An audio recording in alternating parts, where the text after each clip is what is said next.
سكري. هلا بنبلش اللوحة الخاصة بالاختبارات. شايف المجموعة اختبارات. طبعا الاختبارات السكري في لها عدة أغراض، واحد منها التشخيص، واحد المتابعة، واحد كشف الاختلاطات إلى آخره. نحن نبلش بالأساسيات اللي هو التشخيص. شو رأيك بالاختبارات اللي تشخص جاء السكري؟ كبير وحالي الصح. ايوه شو؟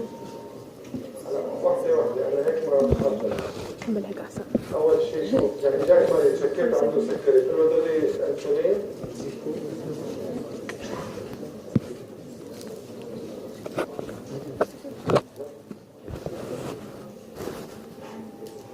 هلا كان شغال كيف صار؟ والله كان شغال.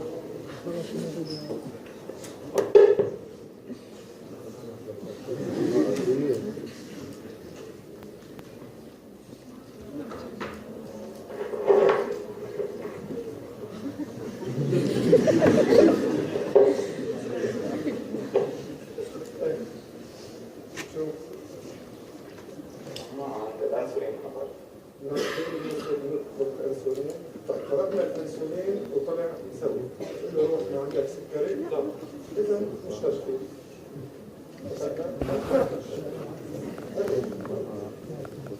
معناتها هذا مش تشخيص. جواب الغلط.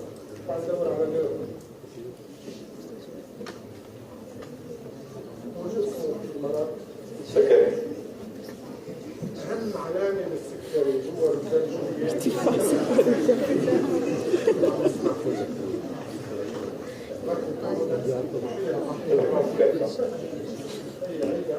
ارتفاع سكري الدم. هذا شو اسمه؟ سكري الدم. هذا اختبار نمبر 1 رقم 1 للتشخيص. كل كلمة إلى مدلولاتها. أنا بحكي هلا عن تشخيص فقط. للتشخيص أنا بقيس سكر الدم. إيه ما تقيسه؟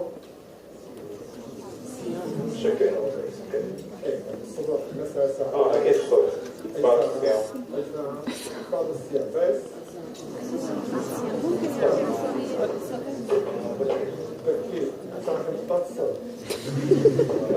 إذا ما بيصلي شو؟ بعد الصيام. أكيد صباح. يعني 2 ساعات 3 ساعات بس.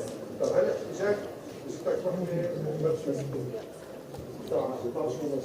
شو؟ قالت لك هلا بدي أعرف إذا معي سكري ولا لا، استني تقول لها استني للصبح؟ بس إنه لا هيك؟ إنه بعد الصيام. شو؟ أنا بعد الصيام. عم لك كيف؟ طيب أنا هي السوق بس إنه أكيد في ظروف هي ظرف قدامك، ممكن تكون ظروف هي ظرف قدامك. واحدة بنت مسؤول كبير وجبت عندك يا تسحب الشهادة منك يا هلا تثبت لك سكري ولا لا؟ إذا استني للصبح؟ لا هلا أكيد أنا مو مثلا ممكن يكون زيادة شوي يعني ما رح تفرق كثير. لسه السكر ولا لا؟ هلا بتكون إنه لازم تساعد الفكرة؟ بعد بكره يفطر بس انت زي ما رحت في مركز شو بعمل؟ شوي عينها شوي. نستفيد شيء. هلا فيك تضحك عليها لا ايه ما سكري بس انت تعلم تستفيد شيء اذا قسته باي وقت؟ يفترض لا يعني من صامي عم نحكي لك لا يفترض ايه؟ لا نستفيد. يعني ما عندك شيء. شكرا. اذا زعلت بنكمل. زعلان شيء؟ ما زعلان؟ طيب تعال. شكرا. عم نمزح. طيب الاختبارات مثل ما قدامنا شايفين في عندي نوعين كبار من الاختبارات او خطين عريضين. عم بحكي برجع بقول التشخيص. ما عم بحكي عن شيء ثاني الاغراض الاخرى. قياس تركيز سكر الدم الصائم وين شو اسمه؟ علاء. انا اسف بنسى الاسماء. علاء مثل ما شايف هذا اللي كنا عم نحكي الصائم انت كنت عم تحكيه واللي انا حرضتك عليه شو اسمه؟ العشوائي. تمام؟ من هلا حطوها هيك مثل ما بيقولوا المصريين حلقه ودانك هيك بيقولوا انه سكر الدم العشوائي اللي ممكن تعمله في اي وقت في التفسير تعامله كانه سكر بعد ساعتين. واضح؟ هلا بعد شوي رح نشوف كيف بنعامل السكر بعد ساعتين كيف بنفهمه، بس اي وقت انت بدك تعمل سكر ان شاء الله لو مصايم لو بعد الصلاه الصبح قبل الصلاه بالليل الظهر العشي ايمتى ما بدك بعد الكنيسه قبل المعبد اليهودي كله نفس الشيء. وين ما بتشوف سكر عشوائي تفسيره مثل تفسير بعد ساعتين. واضح؟ هلا الامر الاخر اللي كانوا يعملوه زمان اختبار تحمل السكر الفموي. تتذكروا المخطط اللي عرضناه اول المحاضرات صايم بعد ساعه ساعتين ثلاثه واختبار تحمل السكر واخذينه السنه الماضيه بعمل الكيمياء. انا باخذ اول شيء صايم بول ودم للمريض بعدين بعطيه 70 جرام سكر كاسه مي. طبعا غالبا بيستفرغ اول مره بعيد ثاني مره وثالث مره. بعدين بتقيس له سكر الدم والبول كل نص ساعه لمده 3 ساعات. فبيطلع عندنا الشيء شبيه بالكيرف اللي موجود. حاليا لم يعد مستخدما للتشخيص. الان يستخدم فقط في حالات خاصه وفي البحث العلمي. استعيد عنه باختبار سكر الدم بعد ساعتين. وهلا رح نشوف معايير التشخيص. برجع بذكر ارقام السكري كلها يجب ان تحفظ. هذا اختبار سكر الدم. اذا مثل ما حكينا وبيعطيني المخطط اللي بده. اول شيء كان 1 جرام لكل كيلو جرام من وزن الجسم. الجرعه كثير تسبب الاقياء فحاولوا ينزلوها ل 75 والصائم وبعد ساعتين من الوجبه بيسموه الاجنبي 2 اور بوست برايديال جلوكوز او بلاد جلوكوز او سيرم جلوكوز. تمام؟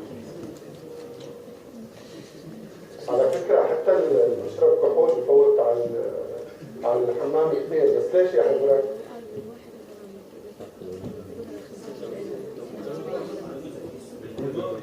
ليه؟ لانه انت ما قدرت تشوف غير السكر بفرجيك انه احكي ثانيه. لا مش مي.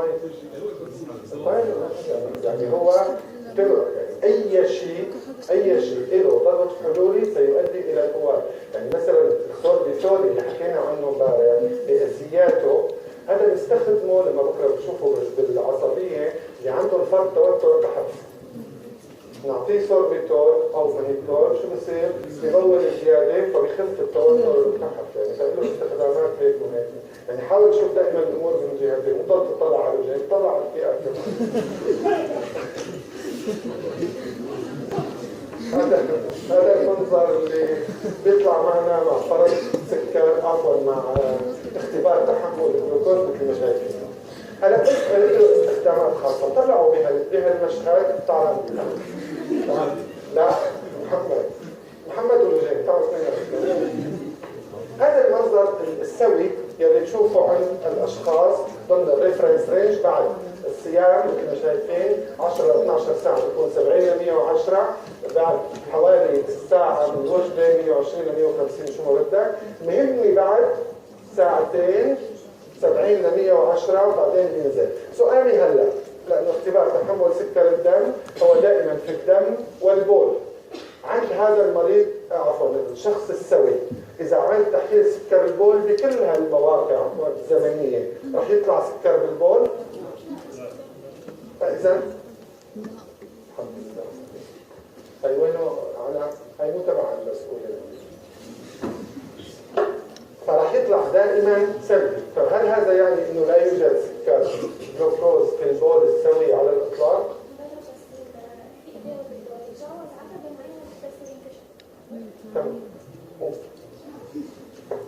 دائما في سكر وبروتين وكل شيء بالبول، بس بلا كلمة عتبة لأنك اختلط مع الكلية، يجب أن يصل إلى تركيز معين. لا بالبول برا بتعيد امتصاصه لأنه مرت لك إياها وتستلمني 10 بلد. فدائما في إنما بكميات غير قابلة للكشف. لذلك تعريف البيلة السكرية هي وجود كميات من الجلوكوز قابلة للكشف بوسائل المخبرية، مش انه ما في ابدا، لا موجود. فعند هدول لا رح يكون النتيجة سلبي نيجاتيف. تمام؟ هلا تعال نشوف هاي اللي حكيناها قبل، حكيتها عنك. واحد عنده قصور كبدي محمد، شو رح يتغير بهالمخطط؟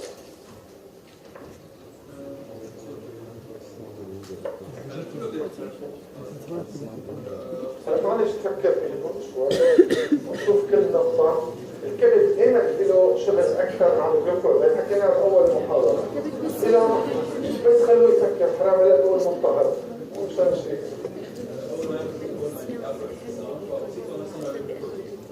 تمام. لاحظ كيف نحطيت له الموصل قبل ما ياكل شو بيكون؟ طيب بالصيام شو دور الكبد؟ معناتها السكر الصايم شو بيكون؟ إذا مش رح لاقيه هون، وين رح لاقيه؟ لتحت. واضح؟ كيف نفهم الأشياء؟ تمام؟ هلا بعد شوي أكل شو بصير؟ بضل زي 120 150 بيرتفع؟ ليش؟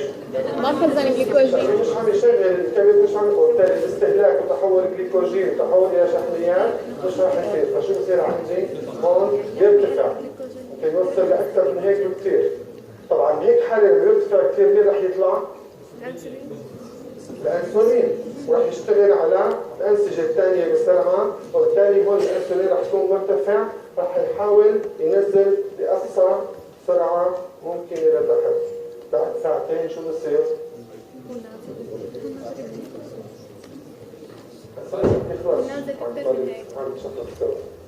بعد ساعتين شو بصير بالانسولين؟ بعد ساعتين لا بعد ساعتين من هلا شو؟ بعد ساعتين شو بيكون بقصور الكبد؟ لأنه الأنسولين وبالتالي هاد راح يطلع هيك ينزل هيك. تمام؟ بنكمل بالصيام شو راح يصير؟ راح يرجع ينخفض. البول بكل هاللحظات هون بالصيام في سكر بالبول بعد ساعة ساعتين ممكن ممكن لا. تمام؟ بعد ساعتين لا. بعدين إذا احتمال عن طريق قصور الكبد انه يكون سكر بالبول ايمت فقط بعد الوجبه، بين الوجبه والساعتين بس. عدا عن ذلك فهو منخفض بكل الجهات، ما عدا كمان احتمال يرتفع كثير وانخفاضه سريع. واضح؟ كيف فرق بين هدول الاشياء الامراض اللي بدها مخفض. نجي للنوع الثاني للرجال، قصور كلوي مش كبد. خلينا نحللها شوي. عندي بالصيام بينزل سكر الدم ولا بيطلع؟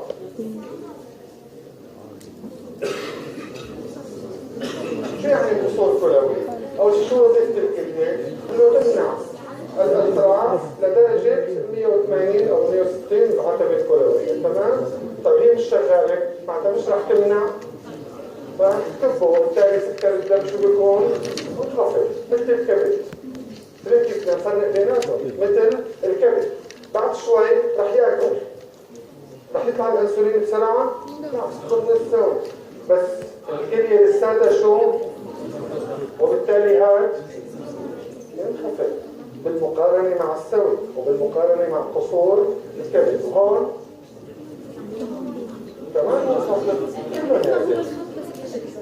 طيب وسكر البول عالي على طول موجود. خلينا بلا مرتفع هذا، خلينا موجود على الاقل. تمام؟ شو الفرق بينه وبين قصور الكبدي وبين مريض السكري؟ هدول كلياتهم بتنحط باذهاننا لانه بيجيكم بكره بالفحص جدول هيك مثل كل سنه صار بيجيبوا نفس الجدول 70 سنه، يعني عمري هلا انا 70 80 سنه، بيجيبوا نفس الجدول ونفس الارقام زائد ناقص واحد، ولهلا بيطلع عندي ونفس الاسئله، ولهلا بيطلع عندي اخطاء. فيك تشرح لي هي بدي بالك انت كبير بالشغل. هلا انا بتحداكم جماعه هدول بيجمعوا اسئله الدورات، والله نفس الجدول، يعني زائد ناقص واحد، احيانا بخربط هيك شوي، ونفس الاسئله. طب ليش لا يطلع معكم خطا؟ يعني انا وعم حط هدول الاسئله بكون عم بقول انا بدي ساعد الطلاب بهي الاسئله، بروح بتفاجئ انه هالهون كله نازل. فيني اعرف ليش؟ حدا يشرح لي ليش؟ حليت اسئله بقى. طيب شوف دور مين هلا؟ ليش عم تعمل؟ عم تشتغل فيك؟ تعمل ليش تعمل؟ هيك عم اعمل لك هيك. شو يعني؟ دراسة عم تعمل لك هيك؟ لكن شو انا عم بكذب يعني؟ صحيح انا عم بقول بلا بس ما عم بكذب. تعال تفرج على المخطط شو بصير فيه لما شخص عنده ورم مفرز للانسولين. شو يعني ورم مفرز للانسولين؟ ما في سكر بالدم. افراز الانسولين اكثر من الحالي عند الشخص السوي. على طول ولا لا شوي؟ على طول.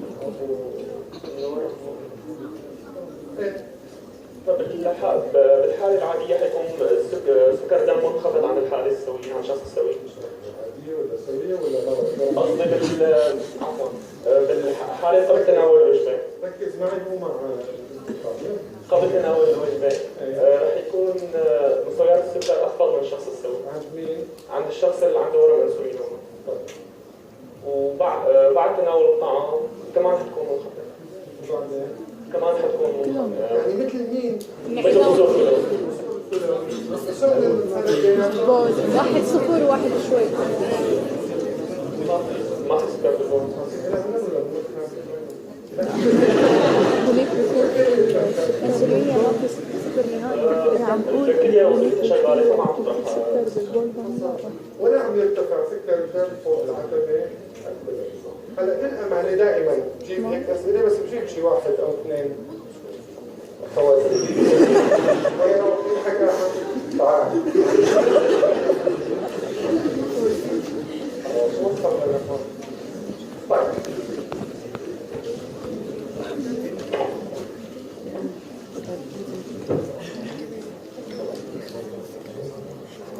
بعرف إذاعة كان في مذيعة اسمها هياب. هياب هلا عم تذيع بإذاعة اسمها شام FM. تمام؟ زمان أنا بحكي لما كنت شباب بالبلاد. فكنا نسمع على الإذاعة، فكانت عم تعمل مقابلة مع زياد الرحباني. زياد الرحباني معروف عنه إنه لسانه وسخ. بعدين على الهواء اتصلت بتحكي له بتقول له إنه يعني أنت بيحكوا عليك إنه بتحكي كلام لذيذ. فليش؟ قال لها مثل شو؟ طيب هي الاختبارات اللي عندنا اختبارات لتشخيص برجع اقول لتشخيص السكري. اسمح لي اقرا بيكم اختبارات متعلقة بالتشخيص. أول شيء معايير التشخيص في بلازما مصل الدم الوريدي بالميلي جرام ديسيلتر. أول شيء عند الشخص السوي في حالة الصيام يعني تكون أكثر من 110. عفوا 110. بعد ساعتين أقل من 140. انتبهي على هي نعم يعني بتكون اثنين سوا. نعم. اثنين اضطراب السكر الصائم. إذا حتى أقول شخص سوي كيف فيك أعمل له صايم؟ صيامات بعد ساعتين. صايم وبعد ساعتين. خاصة إذا في أعراض مشابهة ممكن مش ضروري كل الأعراض تكون نفسها. فبعمل هذه الاختبارات حتى إنه فعلا لا لازم يكون صايم مع الساعتين. في تقول لي ليش عم تضحك؟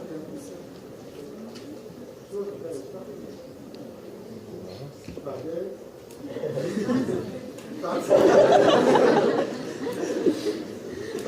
الاضطراب السكري الصائم بيكون عند الصائم اكثر من 110 او اكثر او يساوي 110 وبعد ساعتين بيكون اقل من 140.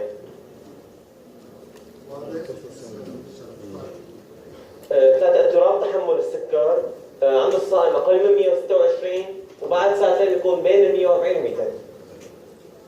هلا ما حكينا عن السكر. نحكي على شخص سوي لازم يكون له تنتين. إذا اختلت الأولانية دون الثانية شو اسمها الحالة؟ اضطراب السكر الصائم. صار تحفظ صائم. وإذا اختلت الثانية دون الأولى اضطراب تحمل السكر. يعني مثل الأشخاص، في شخص من أول نظرة تاخذ خطوات، أخي تقول ما تحت المعين، الكيمياء ما ضبطت. وفي شو ما عجبتك الكيمياء؟ لا ظريفة.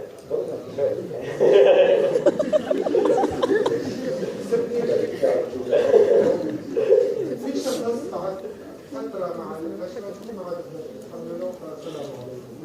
نفس الشيء هون. هلا هو تقييم لأشياء أخرى. الصائم هو تقييم لوظائف الأنسجة اللي حكينا عليها خلال فترة الصيام. أما بعد ساعتين فهو تقييم لوظيفة بنكرياس وإفراز الأنسجة. إذا كان المشكل مع الصيام فاسمه ومع التحمل. هلا كل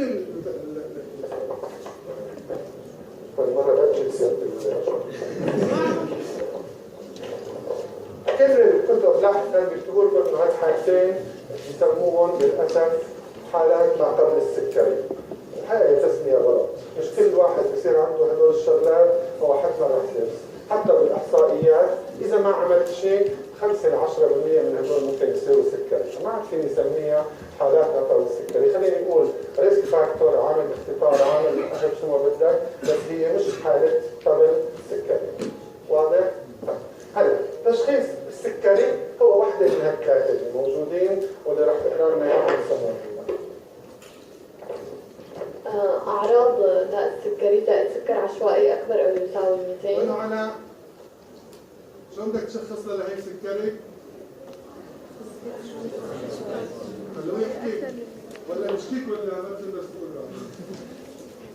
بيكون انه السكري اقل او يساوي بس في شرط ثاني. شو هو؟ تمام؟ سكر الصائم أكبر أو يساوي 126 ملغ ديسيلتر بدون مدخول طاقة قبل 8 ساعات على الأقل. بعد ساعتين بعد الوجبة أو 75 جرام جلوكوز أكبر أو يساوي 200. أي وحدة من هذول الثلاثة هي بتشخص داء السكري. إذا أعراض زائد سكري عشوائي أو سكري بعد ساعتين. لأنه اتفقنا نحن العشوائي يساوي سكري بعد ساعتين، أو إنه 126 مع فوق الصائم بصرف النظر عن الأعراض هون، أو بعد 75 جرام اللي حكينا عنه أو ساعتين بيكون فوق ال 200. إذا نرجع على هي رح نلاقي بعد ساعتين اضطراب تحمل السكر قديش؟ 140 ل 200. وعلى هي أقل من 100 عفوا أكثر من 110 بس أقل. هاي الأرقام بدكم تحفظوها وتعرفون تشخصوا داء السكري على أساسها والاضطرابات المتعلقة فيها.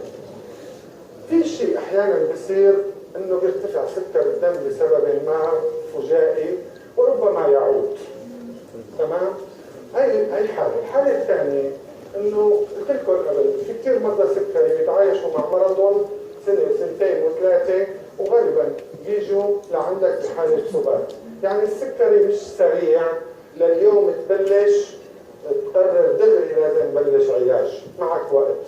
الشغلة الثالثة ما بعرف إذا ببيوتكم في، بس صدقوني لما تقول لمريض عندك سكري خاصة إذا ما في وعي بتكركب حياة العيلة كلياتها. لانه هذا معناته انه طول عمره صار ادويه وحميات، وهذا بصير ياكله وهذا ما بصير، ومع مرته تخانق كتر في السكر شوي، انا بشرب فنجان قهوه 9 حبات سكر، حطيت لها 10 قلت بدك تموتيني لتورثيني، كل هالقصص موجوده. تمام؟ فانتبه قبل ما تقرر انه هذا المريض عنده سكري، لذلك على الاقل ترجاك تقيم مرتين قبل ما تقول انه عنده سكري. والله انت اسئلتك بتعذب بيجي لعندك.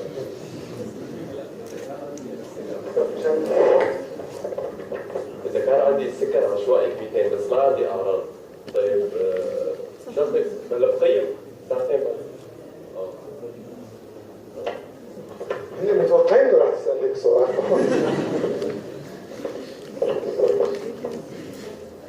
دائما طيب مرتين وبفاصل.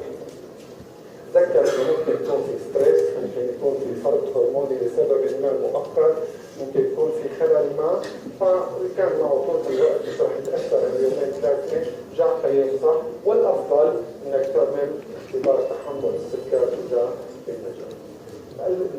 الجزء الاخر من التشخيص هو السكري الحملي. السكري الحملي بعد ما تحفظ هالارقام هدول كلياتهم شيلهم وكبهم، ورجع احفظ ارقام ثانيه مختلفه، بس هلا رح نشوفها. بس مريض السكري مريض السكري الحملي دائما توقع مثل بيعطوكم التوليد ومراقبه الحامل، توقع انه كل سيده ممكن يصير معها سكري حملي، ونحن اتفقنا انه هي السيده هي في خطر وجنينها في خطر، فالافضل انه نكشف المرض مبكرا اذا كان موجود. لذلك كل سيده رح تجي رح نطلب لها بهالوقت هذا اختبار اسمه تحري، والتحري لا يشخص. يعني جماعة التحري كتبت التقارير بيبعثوه بعدين هذول هن اللي بيشخصوا الحالة مش هن. فالتحري ما بيشخص انما بيوجهني. هلا بنشوف بعد شوي شو بنعمل. تحري عند سيدة حامل، شوفوا ما اصعبها، حامل وحام وبطنها هيك ومدري شو ما طايقة شيء، وتعطيها كاسة مي وسكر. إذا بدي أمشي على الوزن بدي أعطيها شي 100 جرام. طبعا ياما ننظف المخبر وراء هدول الستات زمان، لأنه شو؟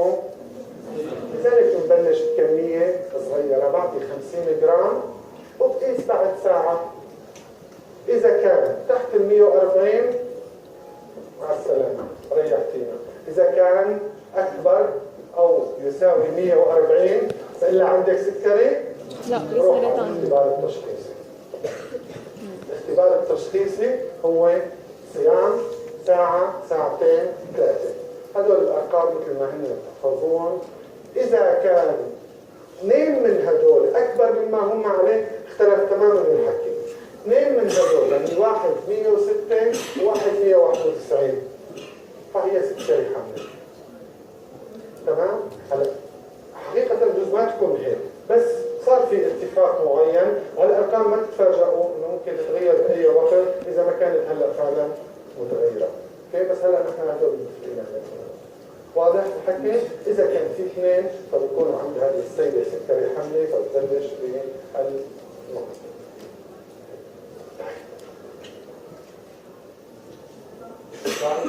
بدك تطلعي معي؟ طب حرام. بعد كل اللي حكيناه في مثل ما قلت لك الست لما تيجي لعندي على المخبر بتتعذب كثير بهذا الاختبار. في سيده بتطلع فيها وبسألها سؤال واحد بس وتحقق لي 3 شروط بهالحاله بريحها من الاختبار، بقول لها انت مستحيل يكون عندك اختبار. شلون؟ يعني هلا انه بيشخص على حسب شكله اذا معها سكري او لا؟ من شكلها وبسألها سؤال او 2 يطلع معي 3 شغلات 3 صفات الا روحي لن تعذبي انت مستحيل يكون عندك سكري حمل. هلا شكلها انه حجم البول، هلا هي حامل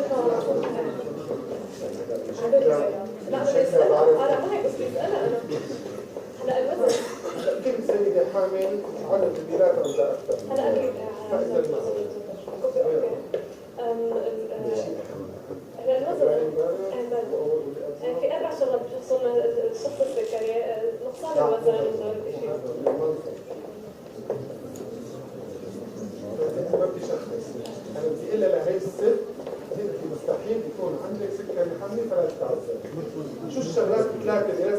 تتحقق مع بعض نريحها من هالاختبار. تعال فكري تمام. هلا بس انت فرقت وزن؟ بس هو مو وزن.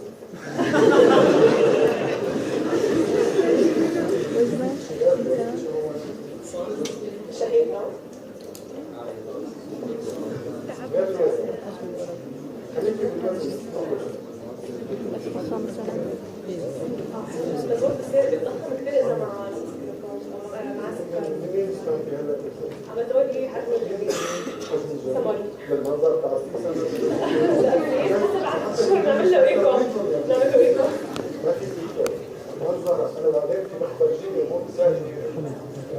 ندخل عليك على الوزن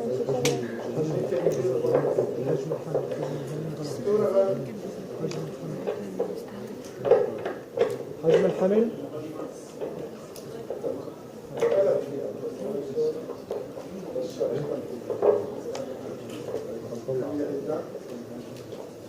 البودي ماس اندكس. فكرة هذا اسمه امتحان وسائل فكرية بودي ماس اندكس.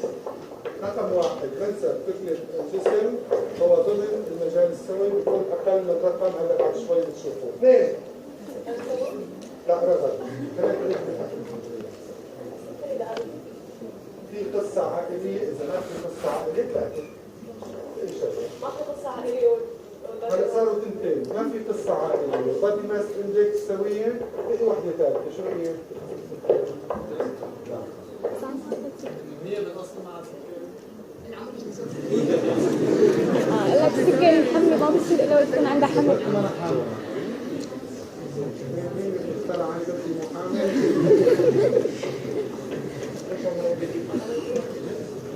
شو؟ هنا بنصاب بالإنارة بالسكري عمرك سمعت سكري نمط ثاني قبل ال 25؟ نمط ثاني؟ دائما بلش بعد هذاك أول الثانوي مع محكمة نحكي على السكري الأول فوق الأرض إيه؟ بعطي رجالك إذا ثلاث شغلات ما بتخلي نعمل اختبار تحري اللي هن الغياب البياني بنقيس البادي ماس اندكس أقل من قديش؟ 25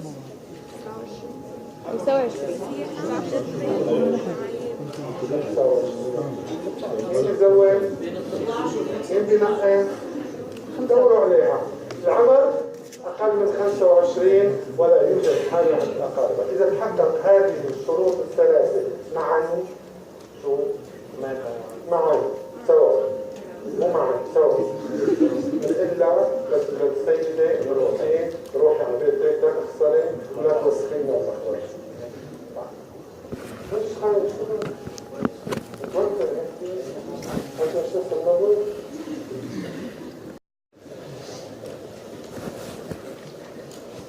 هذا التشخيص في شيء اسمه السكري ضبط قياس الضبط او ضبط سكر الدم شو يعني؟ برأيك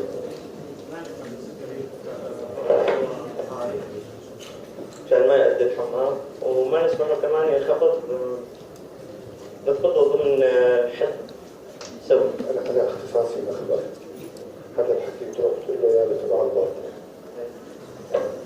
نحكي على اختبارات شو قسنا سكر الدم هلا قلنا نقيس سكر الدم اذا عالي معناتها مش مضبوط واذا واطي معناتها مضبوط هالحكي صح ولا لا؟ لا مجال مرجع معين. عم اقول لك مشان برجع سؤال هلا هاي اجى سؤال امتحان عندك المقولة التالية سكر الدم أقل من 110 فالمريض مضبوط سكر الدم أكثر من 126 فالمريض غير مضبوط السكر عنده صح ولا لا؟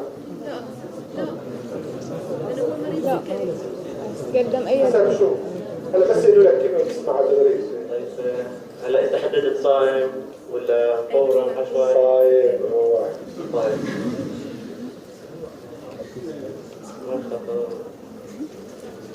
إذا قست لك سكر الدم طلع عندك 99 تمام؟ وقست سكر الدم لحدا ثاني طلع عنده 129 صايم صايم فبقول نقول هذاك عنده سكري وانت ما عندك سكري، ان شاء الله ما يصير ابدا. نفس الحكي عم نقوله، اذا قسته عند واحد طلع 99 والثاني 127، بقدر اقول انه سكري عند هذاك غير مضبوط وعند هذا مضبوط. فعالية الهرمونات مش مهم شو بدي، بس المهم الفكره اني افهمها. السكر متحدد يعني بجوز بلحظة. قيمة السكر هي جواب لهذه اللحظة فقط. أما الضبط فهو ماذا كان يحدث في الفترة السابقة. لا، ما دخل الأعراض أبدا. ماذا كان يحدث في الفترة السابقة، 10 أيام، أسبوع، أسبوعين، 3، كلكم حافظين الخضار السكري، كلياتكم حافظين. بس شو الهدف من الخضار السكري؟ أعرف ضبط السكر خلال فترة طويلة سابقة، مش اليوم.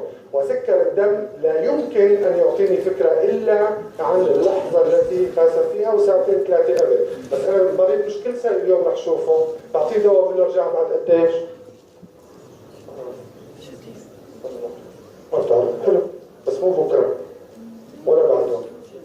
لكن انتبه، المراجعة ببلاش، فلا تجيبه كثير يعني ما تستفيد. بعد شهر بدي أعرف بهالشهر شو صار، هل كان علاجي صح؟ هل المريض ملتزم؟ هل الأوضاع صحيحة؟ لا يفيدني لحظتها إني قيس سكر الدم، بدي أدور على شيء يخبرني عن الفترة السابقة. هذا الشيء اللي بده يخبرني عن الفترة السابقة هو الخضار السكري. عندي تتذكروا آخر المحاضرة الماضية، آخر المحاضرة الماضية آخر المحاضرة الماضية حكينا 3 آليات للاختلاطات، واحدة منهم هي الجلايكيشن، التسكير. الهيموجلوبين موجود في الدم بالكريات الحمر لفترة طويلة. قديش عمرها؟ 120. قديش؟ 120 يوم، وصل 60. نحن موافقين على 60. طيب هلا موجود بهالدم، واحد عنده سكر الدم سوي، بيتقابلوا كم حبة سكر مع الهيموجلوبين. واحد عنده سكر الدم 200-300، راح تزيد هاي المقابلات، صح؟ شغلة ثانية، واحد عنده سكر الدم، كده على شو عم بحكي، سكر نفس الشخص سكر الدم 150، ضل 2-3 ورجع للسوي، وواحد طول الوقت خلال هالشهر كل يوم بده ياكل بقلاوة. وين المقابلات رح تصير أكثر؟ مع الثاني. فإذا الخضار السكري، خلينا نقول اللقاء بين الهيموجلوبين والسكر، وهذا غير انزيمي، تفاعلات غير انزيمية، ما بدهاش انزيمات، هي فقط حسب تراكيز، تعتمد على أمرين: التركيز، تركيز الجلوكوز، ومدة ارتفاع التركيز. فلذلك لما بقول الخضار السكري بقول انه هذا الشخص ارتفاعه يعني ارتفاع تركيز وارتفاع مدة. واضح عن شو؟ لذلك بحكي عن ضبط السكري خلال الفترات السابقة اللي هي 4 ل 8 أسابيع. قياس الخضار السكري أو glycosylated الهيموجلوبين أو يعني إلى أشكال وأنواع ثانية، باختصار بيجيني على بيقولوا أقل من 100، أقل من 27.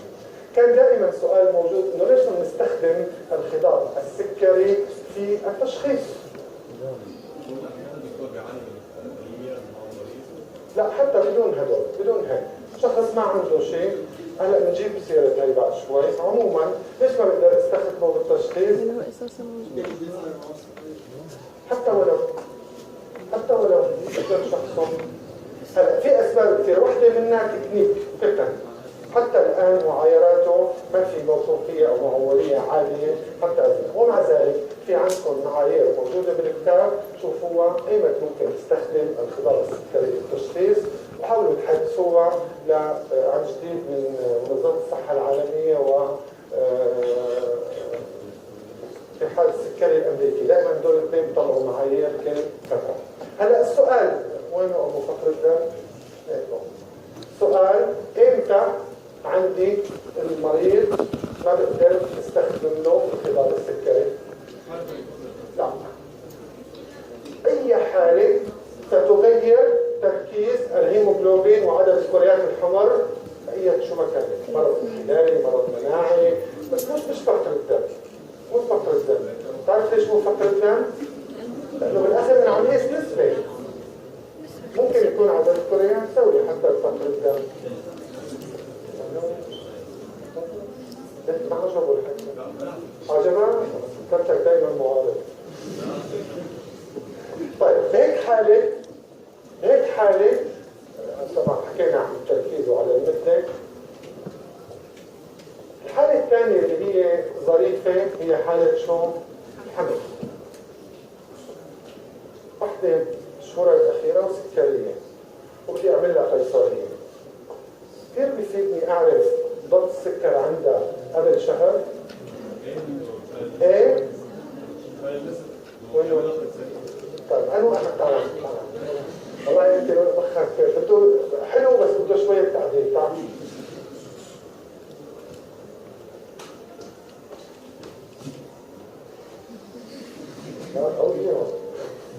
طيب ليك هلا بنمسك شو اسمه؟ ايهم وقف هون. بنمسك ايهم بنضحك عليه وبنصب عليه مصاب. تمام؟ اجاك خبرين، واحد من اسمه اياد قبل 3 شهور شفت معه 7 مليون دولار، ومن رامي قبل 10 ايام شفت معه 2 مليون. اي اهم بالنسبه لك؟ والله طبعا 7 مليون. الله بخاف بالدولار. 7 ملايين 3 شهور. ليش صاروا مليونين؟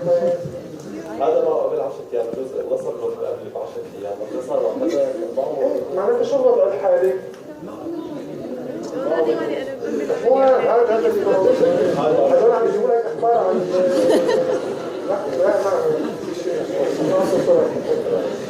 عن ايهم، انه هذا عم يخبرك ايهم كان معه 7 مليون من سنه. الحمد لله. ايهم وعند الست الحامل انا بدي اعمل لها قيصريه هلا وعمل جراحي، يعنيني الفتره القريبه السابقه لا يعنيني الفتره البعيده. بهالحالتين وجود مشكله دمويه او بهالحاله هي الجا الى اختبار اخر اسمه جلايكيتد بلازما بروتين. بس قول بلازما بروتين، مين اكثر بروتين راح ينطلق؟ البومين، لذلك بيسموه جلايكيتد البومين او فركتوز امين. هذا بيعطيني خبر عن شو؟ يعني عن مليونين. بس تنساها ركز شوي. هلا اذا قلبت الفرق على اليسار بتضبط. واضح؟ فكرة خليها بذهنك، بتعرف شو تطلب وشو.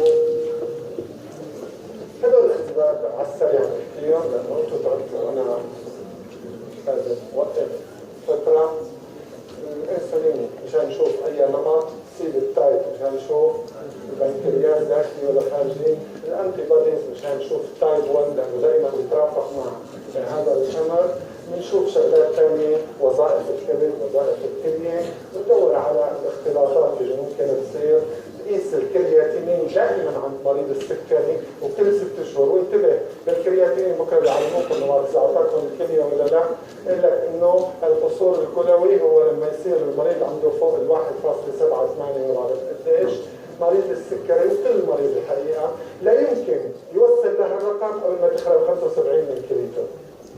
لا تستنوا لهنيك، قيسها اليوم طلعت 0.2 حتى اقل من الطبيعي، بعد 6 شهور طلعت 0.4 لساته ضمن الريفرنس رينج، بعد 6 ثاني 0.6. سيكونشال هذا التسلسل اهم بكثير من الرقم المطلق.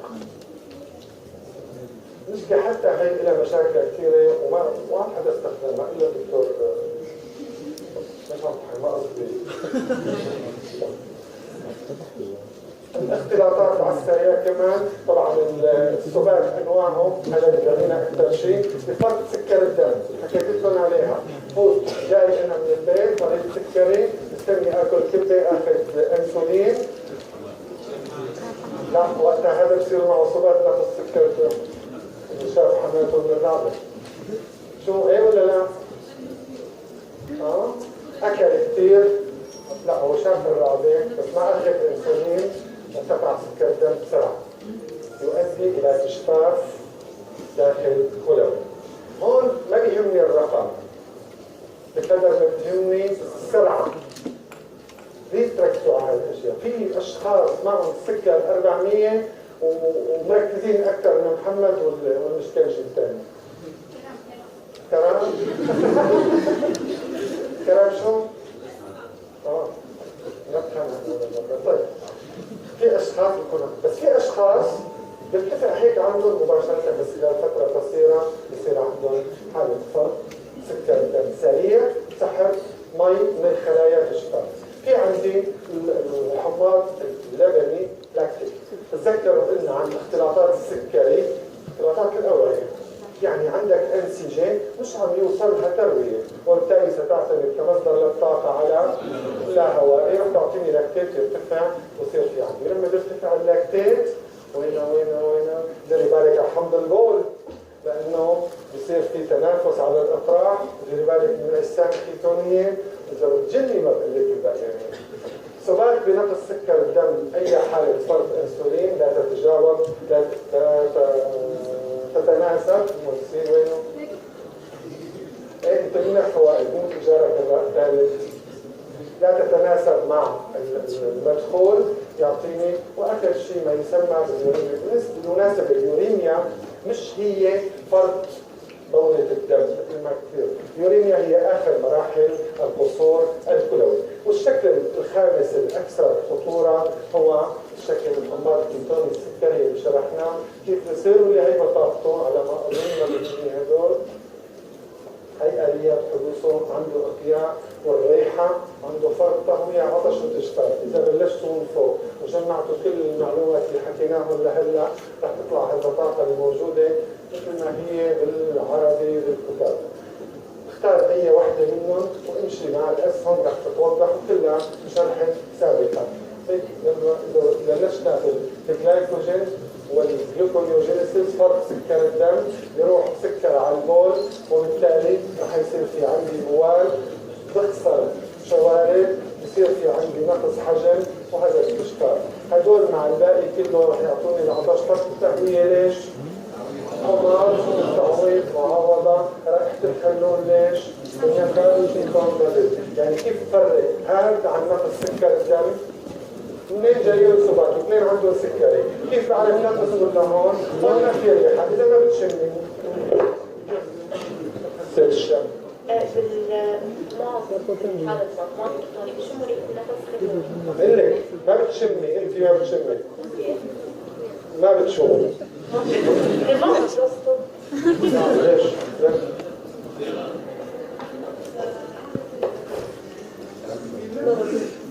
نبض. ايه بيكون عنده صبر نقص حجم الأمامي.